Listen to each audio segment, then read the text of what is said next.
Are you ready to become awesomer? Hello everyone, my name is Umar. I'm your host on the No Limit Selling podcast, where industry leaders share their tips, strategy, and advice on how you can become better, stronger, faster. Just before we get started, I've got a question for you. Do you have a negative voice inside your head? We all do, right? I'm going to help you remove that voice in under 30 days guaranteed. Not only remove it, but transform it. So instead of the voice that sabotages you, there's one that propels you to much higher levels of performance and success. There's a link in the show notes. Click on it to find out more. All right, let's get started. Hello, everyone. Welcome to another episode of the No Limit Selling podcast. And today I have the privilege of having my personal photographer, Lamonte Gwynn. He is magical. Actually, I don't look that handsome. With his photographs, I look better than Brad Pitt. Lamonte, welcome to the show. Thank you for having me, Umar. I appreciate it. The reason I wanted to have you on the show is, like, so many people feel self-conscious about their photographs. It's like, don't take my photograph. And when you're taking professional shots, you need to feel comfortable in your skin. You can't pretend who you are. You need to authentically feel powerful in who you are, and that conveys a message to people looking at it. And so how long did it take you to go from being a photographer to someone that could actually capture magic? It took me a while, to be honest. And I know when I first started photography, it was a situation where I just thought I just wanted to take pictures. It was something that I enjoyed doing. But then I started to notice something that for me, it wasn't just about the way people looked. Like, I needed something more. And the funny thing is, although I was doing it, it took me years to figure out why I was doing it. But for me, innately, there was something about me that just needed more. And I really started maybe about 6 years into my photography business. I really started honing in on expression. So, yeah. What's kind of interesting is I haven't played squash since May. I left Baltimore in May, and I was playing squash every single morning, or tennis. And then it's been like 6 months since I played. So I'm back at the court, not playing any games yet. But I was talking to a more experienced player. I said, hey, I'm looking for some games. I'm a C player. And then we batted the ball around a little bit, and he goes, you're not a C player, dude. You're a D player. And I was like, and he wasn't being mean. It was just my image of myself was a C, but the reality was I was definitely a D. How depressing. So for you, as you were improving your craft, you must have had a sense of, I'm pretty good, hey? And then when did you realize that you weren't as good as you thought, and you really needed to find more expertise and mastery in this area? So I really had, early on in my business, I really had an issue with connecting with people. Right. There was this warm up phase where because I'm an introvert by nature. I'm the guy at a social event who sits in the corner and doesn't say anything to anybody. And when I go to a networking event, I really have to focus and make myself go up to people. So even people coming into the studio, it was just really difficult for me to warm up to them and them to warm up to me. Right. So it's this like really odd thing. So there was a photographer in New York who had a workshop called Light is Light. And he really helped me understand light. But then I said to him, listen, I want to do a one-on-one with you because I have an issue connecting with people, right? So he sends me a photo of a model and says, this is going to be our model for the, and I said, no, I don't work with models. I need a mom. Find me a mom that I can actually shoot with. No, please go on. I needed somebody who I knew that was my target audience. Right. And I watched how he worked with them. But then after practice and practice and practice, I then began to get into a rhythm with people. And I began to actually, in my sales process, when people first walk into the door, setting the expectation for the shoot. All of that I started to connect as a way to use the experience and getting to know the person, so that when they walk through the door, I didn't feel like I was meeting a stranger for the first time. They felt like they had a connection with me prior to. So It took years for me to get that, but it was a practice. And once I had that photo shoot with that Guru. That guru in New York, it really helped me to see the areas that I could improve on. And then I just started practicing, because it's not something, I didn't walk away from that meeting. I mean, from that experience thinking, oh, I got it. It was a practice. So I was listening to the radio, and there was this like jazz great. I'm not a jazz guy, so I don't remember who that was, but he was like 89 million years old. Like he was like way in his 80s or 90s. And the young buck that was interviewing him, he said, so, I guess you don't need to practice anymore. He goes, son, I practice 3 hours every day. That's my favorite part of the day. So no matter how far you get in your profession, practicing your craft is how you get great at it. And a lot of people go, teach me something new. Oh, yeah, I got it. Let's move on. What's the next thing? It's like, no, master what you know. And practicing should be, especially if you're self-aware when you're practicing, no matter whether you're in sales, leadership, photography, playing the violin, being self-aware and noticing the results you're getting. Because I told you about this guy who said, Umar, you're not a C, you're a D. AKA, you suck, dude. But he showed me a way to hit the ball. And I said, okay, well, how will I know I'm hitting it well? He says, hit it against the wall and have it come close to the back wall. That's how you'll know the sound that the ball makes when you hit it, and also how far it comes back. And that became, in the past, I would just hit it and not pay attention to the results. And he just got me to focus on the results. And so thank you for sharing that, Lamont. And dear listeners, no matter what your craft is, you need to get better. Whether you're Wayne Gretzky or you're just like a little kid in the backyard playing, Canada, we have to talk about hockey, by the way. It's a national law. So, Lamont, you were telling me that you're doing a pivot because you want to make people feel really comfortable when they're in front of the camera doing videos, because videos, has been an important thing for the last 10 years. But in the past 2 or 3, people are realizing, oh my God, I need to do videos. And a lot of people put them off because what if I'm not good enough? And you were telling me before we went on air that this whole idea of doing this training came about when you wanted to work with this woman who charges, if anybody has a heart condition, please sit down. She charges $25,000 for a retreat, a mansion retreat. Lamont, tell us the story. So I get a call from her. And the funny thing is she's in my inner circle, or part of my inner circle. Her name, so we can actually promote her too. Her name is Donna St. Louis. Oh my God, I almost heard of her. No, I'm in Canada. We don't hear of anything, but please go on. So she called me and she said, hey, I'm doing this mansion retreat. We need you to do photos and submit a proposal. I submit the proposal, and the gentleman who I'm connected to through her called me back and said, listen, you really don't value yourself. You didn't charge enough, pretty much. And you'll realize that later on. So I called her in early October to say, hey, I'm just calling to follow up about the proposal. She says to me, well, we're not doing headshots, is what she said.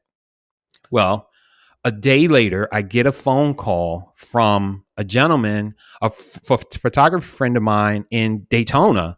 He's like, hey, I just got called to do this proposal for I just got hired to do photos, not headshots, but photos for a mansion retreat. And I'm like, wait, I know this. Yep. I know this person. I submitted a proposal to them. So I told him, listen, I submitted a proposal to them. They turned it down. He said, but what we need you to do is come in and do the video for us. So I went in, and what I learned is just how afraid people are in front of the camera. Right. And there were so many people who had breakthroughs through working with me that they raved about the experience. When I tell you they raved about the experience, they raved about it. One woman, she was so disheartened because she hadn't figured out what she was going to do, and she was tired. And so I told her, we had a conversation about just focusing on, taking some time Within? to breathe. Yeah. Yeah. So I told her, I said, you know what? Go take a nap. Go take a nap. Um, meditate on what you want, because you don't have the answers. And one of the things that I've learned is that Oprah Winfrey said, when you don't have the answers, go quiet. So go in your room, go quiet. When she came out, she was so refreshed, but she had in her mind what she wanted to say. And then I coached her through the process. She was the one who came out the superstar. But what happened in the process is that they all started to come alive in front of the camera. So that experience taught me that I needed to, because I'm already an expression coach with photography, that I need to step in helping people in stepping into their confidence in front of the camera. Nice. So let's talk about that. There's a lot of celebrity interviews, people that are like Hollywood stars. Their life is in front of the camera, but they will say, I won the Oscar, and then for the next 6 months, I was worried that I'd never get hired again, that I wasn't good enough. A lot of people say, I feel like a fraud or an imposter. We've got a name for it, imposter syndrome. So let's talk about human beings and how they see themselves versus how other people see them. Thoughts? So generally what happens is people believe that when they step in front of the camera, they have to become someone else. Okay. And So hold off on the camera part. Let's talk in general first, and we'll go back to the camera. Okay. How people see themselves versus how others see them. Because oftentimes you can see people and go, oh my God, Jack could be a superstar, but Jack can't see it. So think of someone specific that you've come across like that. Don't name names because you don't want to embarrass anyone. But kind of give me a sense of what you see versus how they see themselves. And let's talk about what's happening inside their mind when that happens. So I've coined a phrase about that. It's what I call Dolby surround sound negative head chatter. I love it. It's all the things that I'm sure nobody loves this. They're so excited their name's being used with negative chat. But please go on. Yeah, it's all the things that they say about themselves that honestly a lot of people don't say about them when they see them. So it's, I'm to this, I'm to that, I'm not this, I'm not that. So they get so focused and so into their headspace about who they, their own perception of themselves, that it's really difficult for them to grow beyond that. Absolutely. And a lot of times what's happening is we pay attention to the negative voice in our head. And what we need to realize is there's something inside our psyche that's causing that voice. And you can try and address the symptom, or you can go down and figure out, oh, this belief is causing that. When we heal that belief, the voice stops. In fact, we can turn on another voice. Right now, the voice in my head is saying, Umar, you are damn good looking. Oh my God. Thank you. So you can change the voice inside your head when you change the beliefs. But that is doubly problematic when you're in front of a camera, because people don't feel comfortable. In fact, there was a Friends episode where, I don't remember the episode, where one of the gals was talking about, it was an old video, and she said before the video started, the camera adds 10 pounds to you. And she must have been chubby when she was young. And one of the other co-stars says, exactly how many cameras were on you? But anyway. So why does it get even more intense when we're in front of a camera, that self-image that we have? It gets more intense because we look at this thing, this eye in front of us, and we see it as a flaw. It's a revealer of flaws. Yes. Right? When we watch the news, when we watch television, when we watch movies, we don't hear all of the retakes. We don't hear the mistakes. A news person, they will make a stumble here and there, but for the most part, they can just go. On movies. To put that in perspective, that's what it appears like, but they're operating off a teleprompter as well. They got experience on it. They're just freaking reading and make it sound like they're not reading. So we have this unfair model, which is like movies, TV personalities that we compare ourselves to. So that makes perfect sense. Yeah. And we feel that we have to hit a level of perfection when it really isn't about being perfect. We Right. also feel a lot of times people feel they don't know what to say, or they have to script out what they are going to say. And one of the techniques I use with the folks at the Mansion Retreat is before we even hit record, I just ask them questions, and they were hitting them just like that. And I say, you listen, you know this information. A lot of times we feel that it has to come out this really crisp kind of way when it really doesn't. You know the information. So you could be sneakier, Lamont. Like, what's interesting is if the camera's on and the other person doesn't know it, they're natural, they're powerful, they're charismatic. Yep. But as soon as the camera switches on, all of a sudden we're self-conscious. That voice, am I doing things? Yep. Because one of the things that really annoys me about podcasting is this, is you and I'll be having a conversation, and as soon as I stop recording, then magic happens. Like I was talking to the CEO, we had this great podcast, and he's brilliant.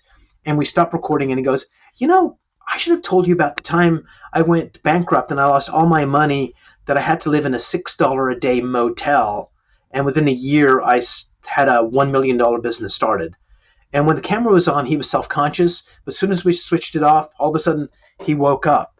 So, yeah, absolutely. So how do you make people feel comfortable? When you prime them with questions so they have a sense of what they want to say, what else do you do?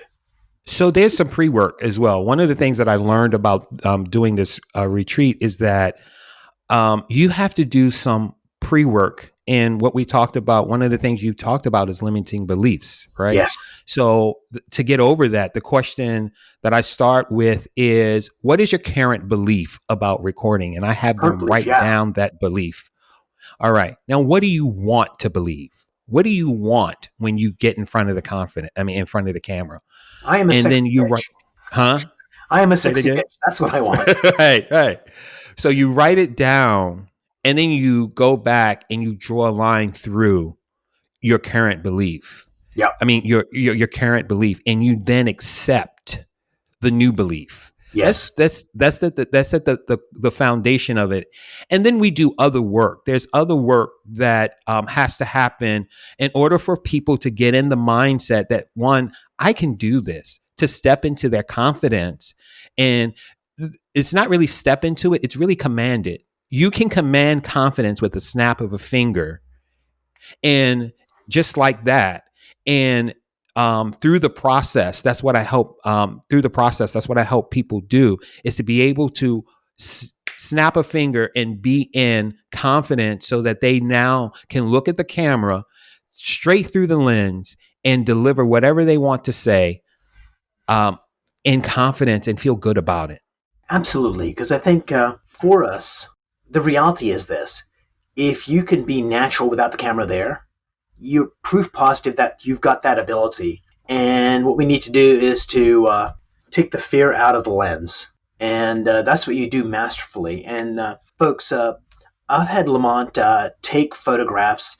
He went to do another training with some light guru, and he came back so excited and said, hey, let me take some shots without any lighting. And there's some of the best shots you've taken of me came when it wasn't a formal studio setting. It was just you and a camera, and just learning how to master light, because that is the fabric of the work that you do. Same thing in video.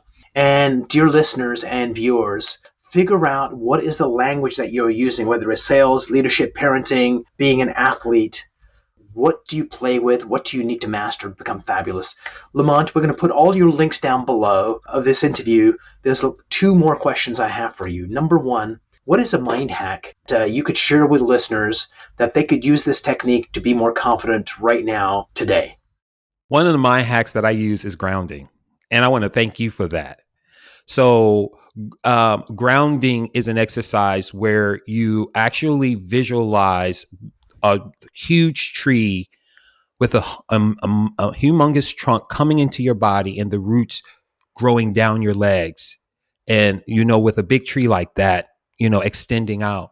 And once you do that grounding exercise, you can come out of it and feel confidence. That's one of the techniques, mind hacks, that I use all the time when I feel my nerves just taking over. Brilliant. And what's a book you'd recommend that our readers, our viewers, listeners read? A book, The Power of the Subconscious Mind by Joseph Murphy. That book has really inspired me and helped me to understand the power of my subconscious mind. Umar, I write notes, I write letters to my subconscious mind and put them under my pillow on a nightly basis. And it has been amazing. I've seen amazing results. Brilliant. Lamonte, thank you so much for being on the show. Can't wait to have you on another one real soon. Thanks so much. Thank you.